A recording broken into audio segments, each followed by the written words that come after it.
If you're retired or over the age of 60, today's topic is especially important and very hopeful.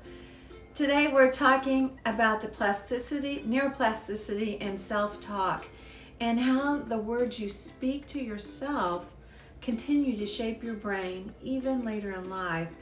And this is not a positive rah-rah thinking. This is not a motivation talk. This is brain science. Hello everyone, and welcome to Thrive Bright Minds. I'm Penny Brown, and for over 20 years I've helped older adults understand how their brain works and how to keep them strong, connected, and engaged. And the good news is this: your brain is still capable of change. Even after retirement, even after decades of habits, even after hearing messages that say, well, this is just how it is now. You're not going to be able to think as clear. You're not going to be able to be as sharp. You'll be slow and forgetful. This is old age, for crying out loud. Your brain is still adaptable. For many years, scientists believed the brain stopped changing after early adulthood. We now know this is not true.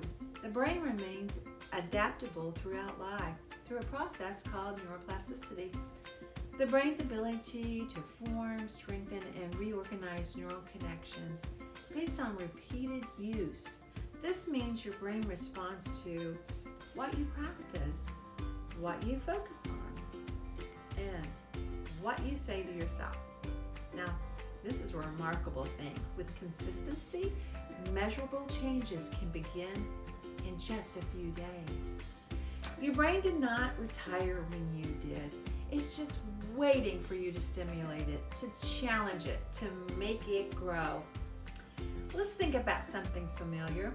Have you ever driven to a place you've gone to for years? Maybe it's work, church, grocery store, or a favorite restaurant, and you arrive there without remembering much of the drive? That's kind of scary to think about. How did I get here? And it didn't. And you don't really remember the drive. Listen, don't be alarmed. That's not forgetfulness. That's efficiency. Your brain created a strong pathway from repetition.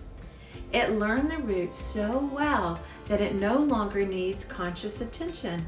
Now, let's imagine there's a detour or you moved. Even when you intend to go the new way, you may find yourself turning down the same old route. That's not a mistake. That's our brain choosing the strongest, most familiar pathway. Everyday habits work the same way. This same process shows up in daily routines. Have you ever checked to see if you already used deodorant? Have you ever wondered if you turned off the coffee pot? Have you ever got in your car and go, did I lock the front door? Why? Because these actions are automatic. These have been repeated so many times that the brain doesn't record them as new events. This is how habits work, and this is how thought patterns work too. Your self-talk is a habit. Your internal dialogue, the way you speak to yourself, follows the same neurological rules. Over time, repeated thoughts become mental habits. They turn into automatic pathways that run quietly in the background. Many adults over 60 have repeated phrases like, oh, I'm just getting older. My memory isn't what it used to be. I can't learn new things anymore. Now, these thoughts may feel harmless, but when repeated, they become default brain settings, just like when you drove your car home but you don't remember the drive. And the brain believes what you say to it, putting it in a default setting. Words affect brain chemistry, and here's where science becomes practical. The words you use with yourself have measurable effects on your brain's chemistry. They can be supportive, intentional self-talk that can influence neurotransmitters such as dopamine, which supports motivation and learning and reward. And then there's adrenaline, which supports alertness and mental engagement. Now, chronic negative self-talk, on the other hand, It reinforces stress pathways. It keeps the brain in a state of tension and threat. This doesn't mean pretending everything is perfect. We know that's not true. It means choosing words that support the brain instead of draining it. Changing self-talk is brain training. Think of it like physical exercise. If they haven't used certain muscles in a while, they may feel weak at first, but with repetition, they strengthen. The same is true with the brain. New ways of thinking may feel unfamiliar at first or even weird, just like taking a new driving route, but with repetition, the brain begins to recognize that pathway as useful. It becomes stronger. It becomes easier. Eventually, it becomes automatic. And this is not about becoming someone new. It's about supporting the brain you already have.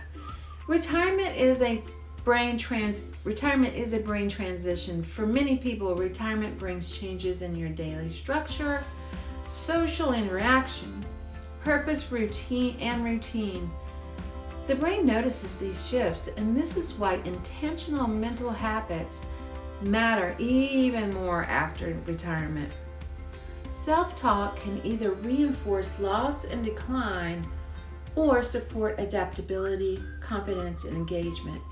Your experience, wisdom, and life history are assets. Your brain responds best when those assets are acknowledged and not dismissed.